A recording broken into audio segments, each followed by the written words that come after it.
एक मिनट के लिए यह सोचो, एक ऐसा आदमी जो देख नहीं सकता, उसके सामने एक ऐसा किलर है जो हर बार उससे एक कदम आगे है। अब सवाल यह है कि अगर आपके सामने खड़ा दुश्मन दिखाई ही ना दे तो आप उससे बचेंगे कैसे। और यही चीज हैवान के ट्रेलर को इंटरेस्टिंग बनाती है, क्योंकि ट्रेलर खत्म होने के बाद मेरे दिमाग में सबसे पहला सवाल यही आया, आखिर असली हैवान है कौन, अक्षय कुमार या सैफ अली खान। ऑनेस्टली ट्रेलर ने मुझे जितना एक्साइट किया उतना ही थोड़ा कंफ्यूज भी किया, क्योंकि इसमें कुछ चीजें सही बैठ रही है लेकिन कुछ सवाल अभी भी बाकी है। सबसे पहले एक चीज क्लियर है, हैवान बिल्कुल वैसी फिल्म नहीं लग रही जैसी हम अक्षय कुमार और सैफ अली खान को देखकर नॉर्मली एक्सपेक्ट करते हैं। यहाँ कोई टाइपिकल मसाला हीरो एंट्री नहीं है, कोई ऐसा सेटअप भी नहीं है कि अक्षय आएंगे और 2 मिनट में 10 लोगों को उड़ा देंगे। पूरा ट्रेलर एक डार्क, अनकंफर्टेबल और क्रीपी फीलिंग देता है और मुझे पर्सनली इसकी यही चीज पसंद आई, क्योंकि ट्रेलर आपको लगातार ऐसा फील कराता है कि कुछ गलत होने वाला है, बस आपको यह नहीं पता कि कब। और सैफ का कैरेक्टर तो आखिर इंटरेस्टिंग है, वो देख नहीं सकते लेकिन ट्रेलर उन्हें कमजोर आदमी की तरह प्रेजेंट नहीं कर। यही चीज मुझे सबसे ज्यादा क्यूरियस कर रही है। कहानी जितनी ट्रेलर से समझ आती है उतनी ही बात करते हैं, क्योंकि यहाँ सबसे बड़ी गलती होगी ट्रेलर से पूरी मूवी की कहानी बना देना। ट्रेलर के हिसाब से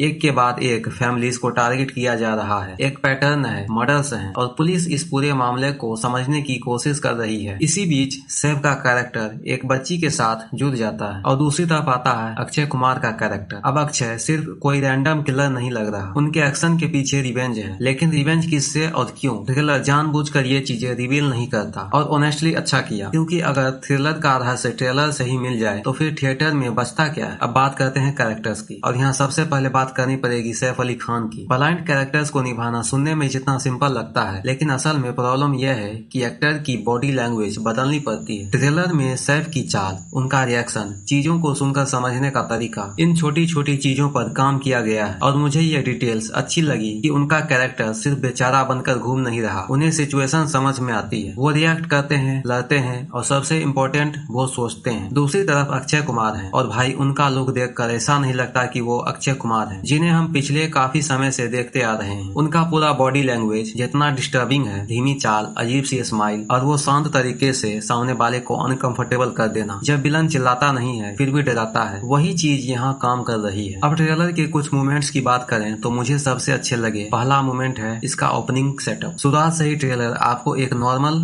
सिचुएशन में नहीं डालता, धीरे धीरे टेंशन बिल्ड करता है। दूसरा, अक्षय की प्रेजेंस। कई बार वो कुछ कर भी नहीं रहे होते, बस फ्रेम में खड़े होते हैं और फिर भी आपको लगता है कि सीन में सबसे डेंजरस आदमी यही है। ये चीज इजी नहीं होती। फिर वो डायलॉग, तुम अपनी रिवेंज की आग में कितनी और मासूम जाने लोगे, और जवाब आता है this is the last one. ये लाइन सिर्फ डायलॉग है या इसमें आगे की कहानी का कोई क्लू है, ये तो फिल्म ही बताएगी, लेकिन ट्रेलर ने क्यूरियोसिटी जरूर पैदा कर दी है। अब जरा इस ट्रेलर की एक चीज नोटिस करो, ट्रेलर में बार बार डार्कनेस दिखाई जाती है, बंद जगहें, शैडोज, कॉरिडोर्स, बारिश और कैरेक्टर्स को हाफ लाइट में दिखाया जाता है। और एक इम्पोर्टेंट बात, हैवान प्रियदर्शन की मलयालम फिल्म अपम का हिंदी रीमेक, तो बेसिक कॉन्सेप्ट नया नहीं है, लेकिन अच्छी बात यह है हिंदी एडेप्शन ने कैरेक्टर्स और स्क्रीन प्ले में इन्हें बदलाव किए हैं, तो ओरिजिनल जानने वाले ऑडियंस के लिए भी फिल्म में सरप्राइज बच सकते हैं। यानी असली टेस्ट अब यह नहीं है कि कहानी कैसी है, असली टेस्ट यह है कि ये कहानी दोबारा कैसी सुनाई गई है। अब ऑनेस्टली बोलूं तो ट्रेलर की सबसे बड़ी स्ट्रेंथ है इसकी कास्टिंग। अक्षय और सैफ को एक साथ देखना अपने आप में नॉस्टैल्जिया देता है। तो ओवरऑल क्या हैवान का ट्रेलर अच्छा है? मेरे हिसाब से हाँ, लेकिन मैं इसे अभी मास्टरपीस नहीं बोलूंगा, क्योंकि ट्रेलर ने पोटेंशियल दिखाया है, रिजल्ट नहीं। अब तुम बताओ, अक्षय विलन के रूप में ज्यादा एक्साइटिंग लग रहे हैं या सैफ का ब्लैंड कैरेक्टर? कमेंट में बताना। और ऐसी मूवीज को सिर्फ हाइप के लिए नहीं, डिटेल में समझने के लिए चैनल को सब्सक्राइब कर लेना।